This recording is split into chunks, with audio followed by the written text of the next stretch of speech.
Greetings for the day, guys. Today's our topic is vulnerability of disaster management. So, let's see what is vulnerability first.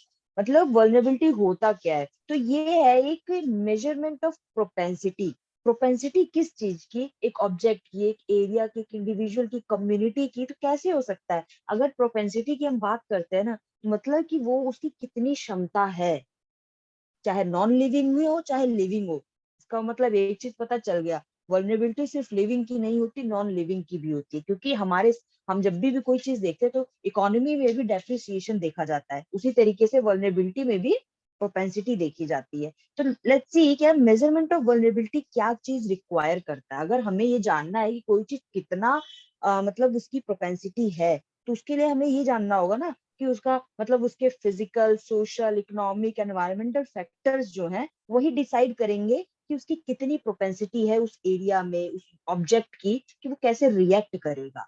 तो let's differentiate between vulnerability and exposure. क्योंकि कई बार क्या होता है, लोग vulnerability और exposure में ना कंफ्यूज कर जाते हैं। तो वल्नरेबिलिटी का मतलब होता है कि population is likely to incur negative consequences. मतलब जब हम वल्नरेबिलिटी बोलते हैं ना, जिसका मतलब है कि उसका कुछ नेगेटिव कॉन्सिक्वेंस होगा। तो vulnerability describes a propensity to incur consequence, मतलब कि क्या असर आएगा। लेकिन एक्सपोजर जो होता है इज जस्ट सजेस्ट, कि बस ये बताता है कि मान लो कोई इंडिविजुअल है, स्ट्रक्चर है या कम्युनिटी है, वो किस फोर्स से कन्फ्रंट कर रही है, क्या पर्टिकुलर हजार्ड है। वो कॉन्सिक्वेंस पे नहीं जाता है। Mark my words, vulnerability direct goes to end of the product, but जो आपका एक्सपोजर है, इट्स जस्ट टू से कि क्या प्रोसेस चल रहा है, क्या चीज हो रही है, वो बस इंडिकेट करता है। इसीलिए इसीलिए exposure is mean to vulnerability and vulnerability is end. जो मैंने कहा कि वल्नरेबिलिटी एंड होती है। अब देखते हैं कि वल्नरेबिलिटी इज एसोसिएटेड विद, कैसे वल्नरेबिलिटी कॉन्सिक्वेंस बताती है। तो बेसिकली ये फैक्टर ऑफ रिस्क से जो है एसोसिएटेड है, जबकि एक्सपोजर क्या है, this is associated with hazards livelihood component. और ये हमने देखा भी था हजार्ड वाले स्लाइड में, कि हजार्ड जो होता है वो आपको आइडेंटिफाई करवाता है कि देखो ये चीज हो रही है, ये आपके सामने है। बट वल्नरेबिलिटी क्या करती है, वो आपके एकदम आपको एंड पे लेके चली जाती है। इसीलिए जब भी हमें वल्नरेबिलिटी जानना होता है, उससे पहले हम हजार्ड के थ्रू एनालिसिस करते हैं, आइडेंटिफाई करते हैं। तो आप यहाँ पे देख भी सकते हैं कि जो एवरेज पॉपुलेशन है वो कैसे ड्रॉट से एक्सपोज है। मैंने ये मतलब इसीलिए लगाया so that we can know कि एक्सपोजर और वल्नरेबिलिटी में क्या डिफरेंस आता है। तो अब देखते हैं कितने टाइप की वल्नरेबिलिटी होती है। जैसे इकोनॉमिक वल्नरेबिलिटी है, इकोनॉमिक वल्नरेबिलिटी कैसे आ जाती है? कोई फाइनेंशियल इशू आ गया, किसी का कोई चीज डूब गया, शेयर का चला गया, या किसी की अनएम्प्लॉयमेंट हो गई, या डिजास्टर की वजह से क्या इफेक्ट आया। और लेकिन ये डिजास्टर मैनेजमेंट है, तो डिजास्टर से जो इफेक्ट आता है ना, इकोनॉमिक इफेक्ट, वो बहुत ही लंबा होता है, लॉन्ग टर्म में चला जाता है इंसान। जैसे 10-20 साल का अंतर चला जाएगा कि कोई इंफ्रास्ट्रक्चर लॉस होगा, तो वो काफी लंबा जाता है। एनवायरमेंटल वल्नरेबिलिटी कैसी है? इट रेफर्स कि मतलब आपका नेचुरल एनवायरमेंट है, वो आपके वेलफेयर को कैसे डिफाइन कर रहा है। तो that factors into propensity of affected population to incur disaster consequence. तो उसके बाद आता है आपका सोशल वल्नरेबिलिटी। जो सोशल वल्नरेबिलिटी है वो ये है कि behaviour, social, political, cultural factor. और कल्चरल फैक्टर बहुत इंपॉर्टेंट है, क्योंकि जब रिकवरी की बात आती है, कल्चरल फैक्टर में जो रेशिज्म आ जाता है, लोगों का कास्टिज्म आ जाता है, बहुत इन्फ्लुएंस कर जाता है रिकवरी प्रोसेस में। इसलिए इसको भी पहचानना बहुत ज्यादा जरूरी है। और डिक्रीज और increase population propensity to incur harm और डैमेज। क्योंकि अगर कोई सोशली वल्नरेबल है तो बहुत ही ज्यादा प्रोपेंसिटी उसकी बढ़ जाती है। मान लीजिए कोई हंगर है, या कोई पॉवर्टी स्ट्रिकन कम्युनिटी है, तो उसके लिए डिजास्टर का इफेक्ट बहुत ज्यादा होगा rather than to the elite work. मान लीजिए कोई अंबानी या अडानी है, उनके यहाँ जो इफेक्ट आएगा, अभी भी कोरोना का इफेक्ट उनके ऊपर कम होगा, बट उनके ऊपर ज्यादा है जो पोवर्टी स्ट्रिकन है। तो इसीलिए सोशल वल्नरेबिलिटी को भी रिकॉग्नाइज करना is very much important. Physical vulnerability क्या है? It looks at the interaction between the living things. क्योंकि लिविंग थिंग्स की बात कर रहा है, किसी स्ट्रक्चर की बात कर रहा है, कि फिजिकल फोर्सेस ऑफ हजार्ड उसको कैसे इफेक्ट कर रही है। तो ये था हमारा टाइप्स। अब ये देख लेते हैं प्रोफाइलिंग ऑफ वल्नरेबिलिटी क्यों की जाती है और क्या होता है। देखो, प्रोफाइल हम सुनते हैं जानते हैं, बट प्रोफाइल का मतलब क्या होता है, इज बेसिकली कि यूनिक कैरेक्टरिस्टिक्स ऑफ इंडिविजुअल और things.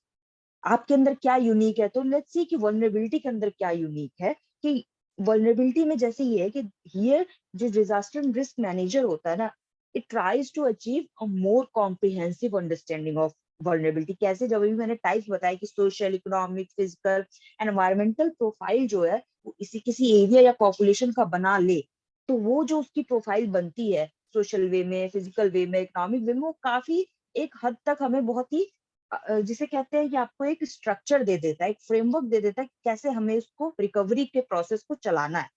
It better enables a planning team to estimate likely to consequences and understand which mitigation and preparedness measures would be most appropriate to treat the causative hazards. Causative is कि क्या causes हो रहे हैं। तो ये था कि profile क्यों जरूरी है। अब देख लेते हैं फिजिकल प्रोफाइल क्या इंक्लूड करता है। बेसिकली फिजिकल प्रोफाइल जो करता है ना, वो ये करता है कि कलेक्टिव एग्जामिनेशन करता है तीन प्रिंसिपल कंपोनेंट के। कभी भी जब फिजिकल प्रोफाइल की बात होगी, it is your geography, infrastructure and population. अब ज्योग्राफी, इंफ्रास्ट्रक्चर, पॉपुलेशन क्यों कह रहा है, क्योंकि जब भी फिजिकल होता है यानी जो हमें दिख रहा है टेंजिबल चीज, तो इंफ्रास्ट्रक्चर आपको दिख रही है, पॉपुलेशन आपको दिख रहा है, ज्योग्राफी यानी कि रिलीफ कैसा है, माउंटेनियस है कि प्लेन है, सब चीजों को देखते हैं। तो those components contribute to the nature of risk, क्योंकि वही आपको शेप करेगा आपके रिस्क के नेचर को। कोई रिस्क कितना इंटेंसिव होगा कि एक्सटेंसिव होगा, रिस्क के भी टाइप होते हैं। इंटेंसिव रिस्क कहाँ पे होगा, जैसे माउंटेनियस रीजन हो गया। और आपका एक्सटेंसिव रिस्क कहाँ पे होगा, कि मान लो क्या कहते हैं, अगर आपका बैक्टीरियल डिजीज है जो रेन में, बारिश में ज्यादा फैलती है, तो आपका रेन वाला एरिया कहाँ ज्यादा होगा, प्लेन्स के पास होगा। कि या जब ट्रॉपिकल एरियाज है, तो मतलब इस तरीके से ये आपके कॉन्सिक्वेंस को मैनिफेस्ट करता है खुद से। तब जैसे ज्योग्राफिकल कंपोनेंट क्या क्या हो गए, कि जैसे हो गया लैंड कवर, सॉइल टाइप जो मैंने बताया, topography, slope, aspect, water resources, wetland, seismic faults, climate. अब इंफ्रास्ट्रक्चर कंपोनेंट क्या होता है, basically it is generalized in the interaction between people and land. जैसे लैंड यूज, अभी जैसे इंडिया में आज भी है कि लैंड रिफॉर्म का अभी भी इशू आया, अभी भी गवर्नमेंट ने अमेंड किया है। तो वो जो लैंड का इशू है ना, कि किसी किसी को ज्यादा मिल रहा है, किसी को कम मिल रहा है, तो कहाँ लोकेशन है उसकी, जैसे नॉर्थ ईस्ट में जो है लैंड का, वहां पे इशू है, वहां पे घर नहीं बन पाते हैं, और वहां पे रेलवे वहां नहीं सक्सेसफुल है। क्यों, क्योंकि माउंटेनियस रीजन है। अब जैसे जोनिंग है, बिल्डिंग कोड बना देना, उसको डिलीनिएट कर देना, क्रिटिकल इंफ्रास्ट्रक्चर कंपोनेंट है, हॉस्पिटल्स है, क्लिनिक्स है, अगर ये सब खराब होते हैं या ये सब टूटता है, तो इससे ज्यादा वल्नरेबिलिटी एक्सपोज हो जाती है हमारी, हम उससे ज्यादा एक्सपोज हो जाते हैं उस प्रोसेस से। अब देखते हैं पॉपुलेशन कंपोनेंट क्या होता है। तो बेसिकली पॉपुलेशन कंपोनेंट में ना, ये पूरे मतलब आपका स्टडी करता है कि जो पीपल है, कि how and they move through out the day and day, मतलब माइग्रेशन हो रहा है या इमिग्रेशन हो रहा है, कैसे पॉपुलेशन की डिस्ट्रीब्यूशन है। कहीं मान लो अब क्या हो रहा है, सिटी में ज्यादा हो रहा है, अर्बन स्प्रॉल हो रहा है, स्लम एरिया ज्यादा हो रहे हैं, स्क्वेटर सेटलमेंट ज्यादा हो रही है, इसका मतलब क्या है, वो ज्यादा वल्नरेबल है। लोकेशन ऑफ स्कूल्स कैसा है, किधर है, एरिया ऑफ हाई डेंसिटी। अब हाई डेंसिटी रेसिडेंस है, जैसे केरला में हाई डेंसिटी का रेसिडेंशियल डेवलपमेंट हो रहा, कमर्शियल डेवलपमेंट वहां ज्यादा है, इसी वजह से आप देखेंगे कि वहां वो ज्यादा एक्सपोज है लैंडस्लाइड के, रेनफॉल की वजह से। तो जो बर्डन है नेचर पर, नेचर के कैपिटल पर, वो ज्यादा बढ़ जाता है। Let's see social profile of vulnerability क्या है। तो सोशल प्रोफाइल में मैंने जैसे बताया कि इसमें आपके सब आएंगे, क्योंकि सोशल में पब्लिक सेक्टर आ जाएगा, तो आपका एजुकेशन आएगा, कल्चर आएगा, गवर्नमेंट आएगी, और उनका सोशल इंटरेक्शन आएगा, और इसका जो है बहुत ही स्ट्रॉन्ग इन्फ्लुएंस होता है डिजास्टर पर। क्योंकि जो मिडल ईस्ट रेस्पिरेटरी सिस्टम था, ये वायरस जो है ना, सऊदी अरेबिया में 2014 में हुआ था। कि उसमें क्या होता है, 2 मिलियन के करीब जो पिलग्रिम्स थे, वो अराउंड द वर्ल्ड जो है felt their religious duty to visit Mecca, और उन्होंने मतलब वो किया and superseded the risk of infection and possible death. तो अब आप देख सकते हैं कि यहाँ पे रिलीजियस जो उनका एसोसिएशन था, उनकी जो स्पिरिचुअलिटी थी, उसने उनको कहाँ पे ढकेल दिया, इकोनॉमिक वल्नरेबिलिटी पे, फिजिकल वल्नरेबिलिटी पे। तो यहाँ बहुत ज्यादा इंपॉर्टेंट है। Yes, culture can also influence the manner in which response and recovery are conducted, especially when external resources are involve. तो इसीलिए ये चीज बहुत ज्यादा जरूरी है, रिस्पॉन्डेंट नीड टू अंडरस्टैंड, और उनको ये समझना पड़ेगा culture, even if they don't understand its basis और its conflict with their own, if they are to avoid compromising the aid operation. मतलब उन्हें कल्चर को समझना पड़ेगा, how they are going on. अब नेक्स्ट हम इसके एग्जांपल्स देख लेते हैं कि सोशल प्रोफाइल क्या क्या इंक्लूड करता है। जैसे जेंडर रिलेटेड इश्यूज है, मैन वुमेन का इशू, कि भाई मैन अभी जैसे इंडिया में ही है कि आज भी वुमेन्स जो है वो टर्शरी एजुकेशन नहीं है, वो टर्शरी जो है क्या कहते हैं हॉस्पिटल सेक्टर से वो नहीं, उनका एक्सेसिबिलिटी है, वो अभी भी आज भी उनको वॉइस नहीं मिली हुई है, आज भी वो अपने इश्यूज को खुल के नहीं जो है डिस्कस कर पा रही है। लिटरेसी है, लैंग्वेज है, हेल्थ, जब हमारे पास नॉलेज नहीं होती है, हमारे पास लैंग्वेज इशू आ जाता है और हेल्थ इशू आता है, तो ऑब्वियसली हमारी सिक्योरिटी जो है वो वल्नरेबल हो जाते हैं, हम ट्रेडिशनल वैल्यूज की वजह से बाउंडेड है। तो अब देख लेते हैं कि एनवायरमेंटल प्रोफाइल ऑफ वल्नरेबिलिटी क्या है। Basically it is the natural environment of a country और community plays a critical role, and that help to define कि क्या रिस्क रिडक्शन प्रैक्टिसेस होनी चाहिए, क्या एक्शन होना चाहिए, क्या पॉसिबल मोस्ट इफेक्टिव हो सकता है। जैसे कि इफेक्ट्स क्या क्या हैं डिग्रेडेशन से, जैसे डिफॉरेस्टेशन हो रहा है, डेजर्टिफिकेशन हो रहा है, सी लेवल राइज हो रहा है, बायोडाइवर्सिटी लॉस हो रहा है, सिल्टेशन हो रहा है। अभी इसी समय में ग्रीनलैंड या अंटार्कटिक आर्कटिक जो है वार्मिंग बहुत ज्यादा हो रही है।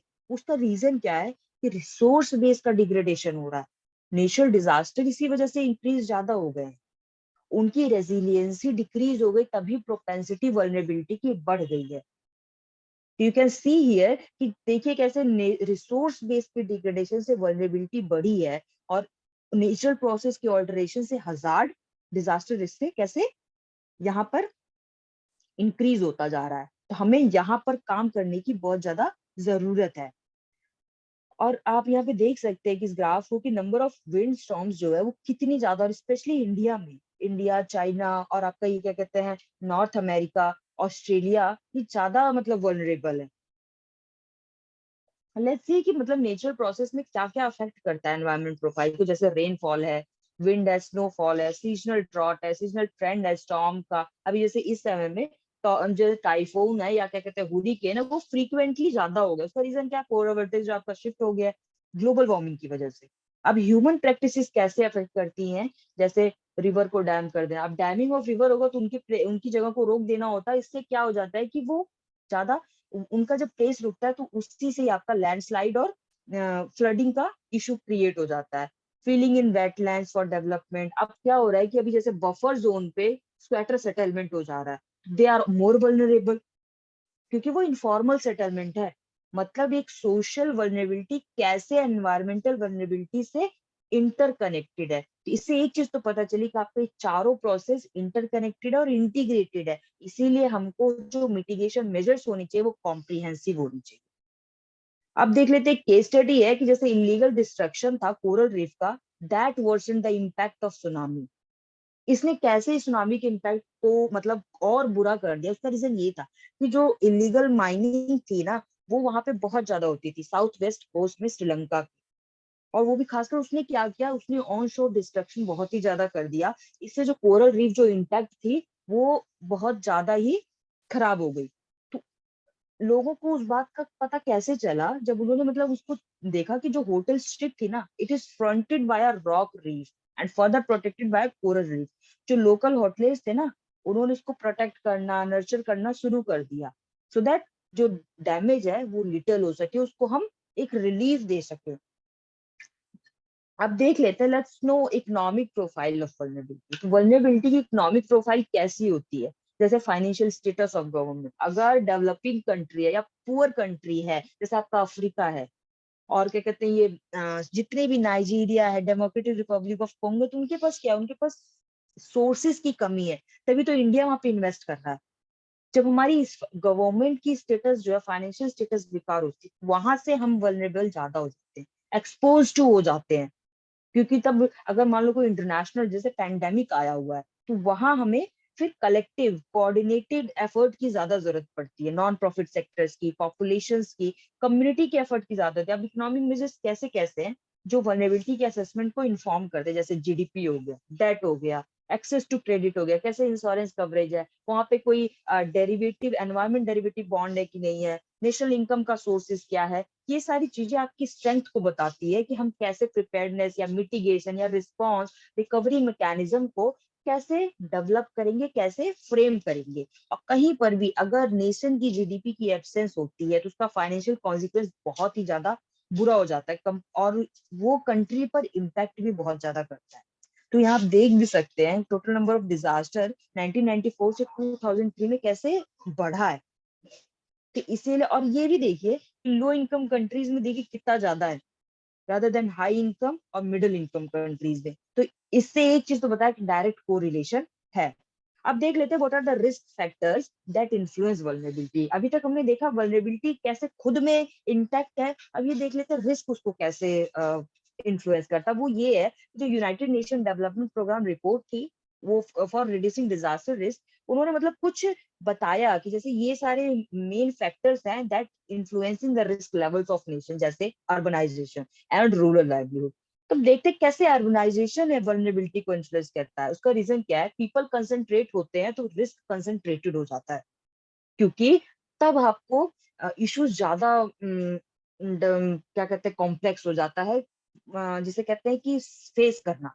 जैसे कि जब पॉपुलेशन लैंड पे प्रेशर बढ़ता है तो जो सेटलमेंट है वो अनडिजायरेबल हो जाती है। जैसे अभी मैंने बताया बफर जोन में अभी क्या क्या कहते हैं केरला के ही और चेन्नई में अदयार रिवर है, वहां पर आपके उसके फ्लड प्लेन के जोन पर लोग जो है सेटलमेंट कर दिए, इनफॉर्मल सेटलमेंट, अनऑर्गेनाइज सेक्टर है वो वहीं जाकर के टिक रहे हैं, जैसे ट्राइबल एरियाज है वहां जाकर के रहने लगे, तो दैट क्रिएट्स अनस्टेबल स्लोप। तो वो सीजमिकली अनस्टेबल सॉइल है, अनस्टेबल स्लोप है, तो वो ऑब्वियसली उनको क्लाइमेटिक वल्नरेबिलिटी से एक्सपोज कर रहा है, तो आपकी वल्नरेबिलिटी बढ़ गई फिर सिटी के प्रोसेस में। जो एक इकोसिस्टम का जो वो था उसको भी डिस्टर्ब कर दिया, इसीलिए also exposure is likewise concentrated when disaster occur. So there is a great increase in the likelihood that a significant portion of nation's infrastructure, industrial output and governance affect होती है, क्योंकि जब भी किसी कंट्री में इनफॉर्मल और unorganised sector ज्यादा क्या कहते हैं फ्लरिश करता है, इसका मतलब क्या है, आपकी गवर्नेंस के फेलियर को वो शो करता है कि गवर्नमेंट जो है is not able to cope up with the situation. अब क्या क्या रीजंस हैं जो अर्बनाइजेशन कंट्रीब्यूट करता है रिस्क से, जैसे रिस्क बाय ओरिजिन, इसे यूएनडीपी ने आइडेंटिफाई किया है कि increasing physical exposure, social exclusion, increasing physical vulnerability, urbanization in new regions, access to loss mitigation mechanism जैसे। तो ये सारे रीजंस थे। अब ये देख लेते हैं कि रूरल लाइवलीहुड कैसे इन्फ्लुएंस करता है। जैसे अभी वर्ल्ड बैंक ने 2014 में कहा था मोर देन 70% ऑफ द पॉवरेज लोग हैं वो रूरल एरियाज में रहते हैं। उनकी क्या है, रूरल पॉवर्टी हो गई, एनवायरमेंटल डिग्रेडेशन हो गया। उसका रीजन क्या है, क्योंकि उनके पास नॉन डाइवर्सिफाइड इकोनॉमीज, एग्रीकल्चर ही है सिर्फ, सर्विस सेक्टर वहां ज्यादा जा ही नहीं पा रहा है। क्यों, क्योंकि जो इन्वेस्टर्स है वो एक फेवरेबल एरिया देखते हैं कि सो दैट उनका जो कहते हैं कैपिटल है वो सिक्योर जगह पे लगे।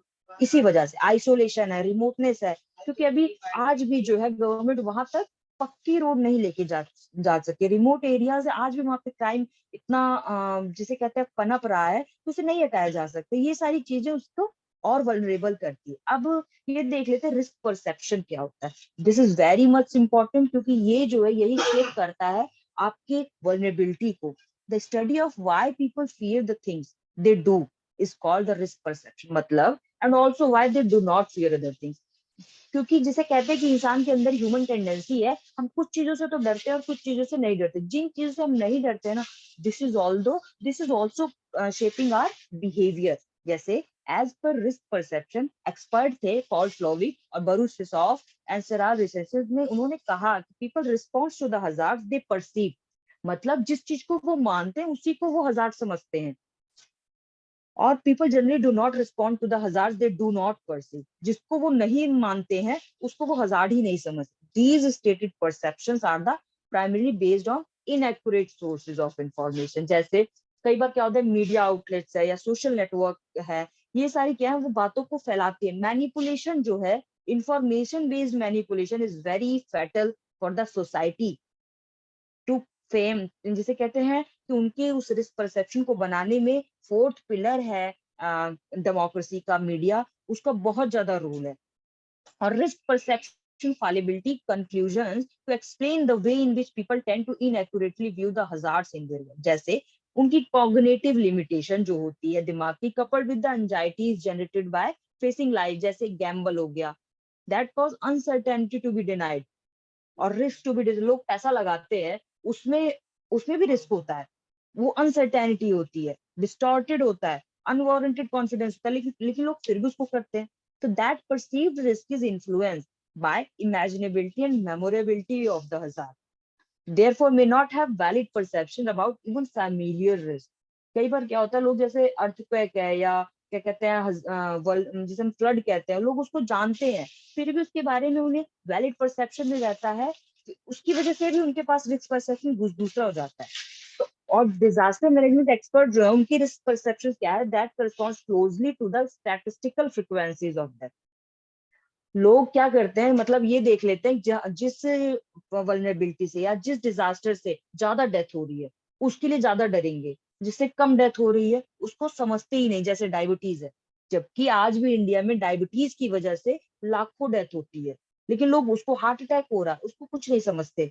किसको ज्यादा समझते हैं, जैसे कि मान लीजिए अभी आपका ये कोरोना है, जिसका मैं कहती हूँ 10% भी अगर उस पर इफेक्ट नहीं हो रहा होगा, अभी ओमिक्रॉन का इतना इफेक्ट नहीं पड़ा है, लेकिन लोग फिर भी उसके लिए इतना डर रहे हैं। बट रिसेंट जो ट्रांस फैटी एसिड से लोग खा रहे हैं, तो उससे उनको हार्ट का प्रॉब्लम हो रही है, उसको ध्यान से नहीं देख रहे हैं। तो दिस इज आर फैमिलियरिटी, हम उससे फैमिलियर है but still we are not perceiving the risk.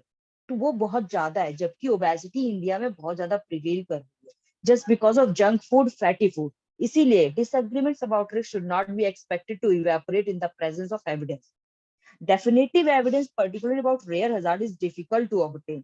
इसीलिए weaker information is likely to be interpreted in a way that reinforces existing belief. एक existing belief हो जाता है जिसे हम मान लेते हैं कि यही है, और उसके बाद उसके साथ एक unsupported evidence को, information को लेकर के हम उस चीज को सही मान लेते हैं। That makes the risk perception more vulnerable. अब देख लेते हैं how different people assess risk and determine personal vulnerability. जैसे सोशो इकोनॉमिक कैरेक्टरिस्टिक हो गया कि टीनेज जो है किसी चीज को कम लेते हैं, जैसे टीनेज जो है आज के समय में फैटी फूड ज्यादा खाते हैं और वो उस चीज को कुछ नहीं समझते हैं। उनकी एथनिसिटी एथनिसिटी का रीजन हो गया, इनकम हो गया, एजुकेशन। जैसे सऊदी अरेबिया का 2014 का केस है, उन्होंने एक रिलीजियस परसेप्शन की वजह से ही चले गए, तो उनका एक सोशो इकोनॉमिक कैरेक्टरिस्टिक्स हो गया। और people knowledge of the environment and the hazards that the environment poses to them, मतलब एक जिसे कहते हैं ना traditional ecological knowledge, their ignorance behaviour and their ability to cope with those hazard. जबकि वो उसके एबल हैं through technology, financial attributes, political power and having a voice, but still they are not perceiving the risk. These things make the risk perception more vulnerable. Their ability to access help from outside, having confidence, making asking for assistance much easier. इसीलिए risk comparison जो है can also cause incorrect perception of risk if they are not presented in a appropriate manner. कई बार क्या होता है, हम किसी छोटी चीज को बड़े चीज से कंपेयर करके उसके रिस्क परसेप्शन को अपने आप से बना लेते हैं। केनेथ वार्नर ने 1989 में डिस्क्राइब किया था कि how media often use vivid comparison to better explain risk to their audience. जैसे on an average, gas cigarette kills many people, as would die if 3 passengers fled in jumbo jets, crashed every day, month after month, year after year, but still they are not perceiving the risk. मतलब एक साल में जो है cigarette मोर American को मार चुका है इन वर्ल्ड वॉर 1 में and in Korean war, Vietnam war combined. मतलब कि जितना वर्ल्ड वॉर 1 में, कोरियन वॉर में, वियतनाम वॉर में लोग मरे थे, उससे ज्यादा जो है एक साल में सिगरेट मार देता है। लेकिन स्टिल लोग सिगरेट को पीते हैं, उसको एक स्टाइल के साथ, एक अपने एलीटनेस के साथ जोड़ चुके हैं। The annual death toll associated with cigarette smoking is equal to that of a hydrogen bomb dropped in the heart of the city such as Miami, Kansas, Cleveland. So why risk perception is necessary for disaster management and communication is for those who does not rely on statistical likelihood. जैसे traditional people, fundamental issue is being fixed attribute to risk. हम ये मान लेते हैं कि जो हमने समझ लिया रिस्क के बारे में दैट इज फिक्स्ड, पर नहीं, it is dynamic. It should not take in a fixed attribute. Social construction, हम इसे सोशल कंस्ट्रक्शन मान लेते हैं, जबकि नॉट फिजिकल क्वांटम इज। ठीक है, तो परसेप्शन और रिस्पॉन्स में भी डिफरेंस होता है। coupled with the differences in people's socio-economic characteristics, circumstances क्या है, उसकी vulnerability कैसी है, इसलिए perception is not same as awareness. perception होता है जो कभी देखा ना हो और उसको मान लेना, वो होता है परसेप्शन। और अवेयरनेस क्या होता है कि lack of proper information about something, मतलब आपके पास इंफॉर्मेशन तो है बट आधी इंफॉर्मेशन है, दिस इज अवेयरनेस। जैसे क्लोरीन के बारे में हमें एक चीज पता है कि क्लोरीन से हमें ये इशू होता है, बट कुछ लोगों को क्लोरीन से ये पता है वो लोग उसको डिटर्जेंट की तरह यूज कर रहे हैं। तो इससे एक चीज पता चली कि एक जगह पे आधी इंफॉर्मेशन, दूसरी जगह पूरी इंफॉर्मेशन, तो कैसे उसको यूटिलाइज किया जा सकता है। तो that's why managing risk perception is an important component of hazard risk management process. इसीलिए जो इंडिविजुअल ग्रुप डिफरेंसेस है in preference for risk decisions, alternative, situational difference, ये सब चीजें भी हमारे रिस्क परसेप्शन को बहुत ही ज्यादा जिसे कहते हैं इन्फ्लुएंस करती है। तो कैसे टर्म जो सेफ है वो कैसे डिफरेंट है, हाउ इज सेफ इनफ, हम जो जिस चीज को सेफ मानते हैं, जो कम्युनिटी है ना वो सेफ को ये मानती है हमारे पास जो बेस्ट ऑल्टरनेटिव ऑप्शन हो, बट अवेलेबल ऑल्टरनेटिव। लेकिन ये बेस्ट ऑफ द ऑल्टरनेटिव नहीं होता, ये होता है कि हमारे पास क्या है जो एक्सेप्टेबल हो टू ऑल। तो the best combination of advantage and disadvantages must be chosen from among several alternative. Safe का मतलब ये नहीं होता है कि हमारे पास एक ही चीज हो वही सेफ है वही बेस्ट है। सेफ का मतलब है वी हैव डाइवर्सिफाइड ऑप्शन। जैसे पोर्टफोलियो में हम बहुत सारी जगह पे लोग पैसा लगाते हैं सो दैट एक जगह से रिस्क हो तो उस रिस्क को मिनिमाइज किया जा सके। तो इसी तरीके से सेफ के लिए it is best of the available alternative. कितने सारे ऑल्टरनेटिव हैं किसके थ्रू आप इसको यूज कर सकते हैं। So that's for the all, and today's vulnerability topic is finished now. Thank you.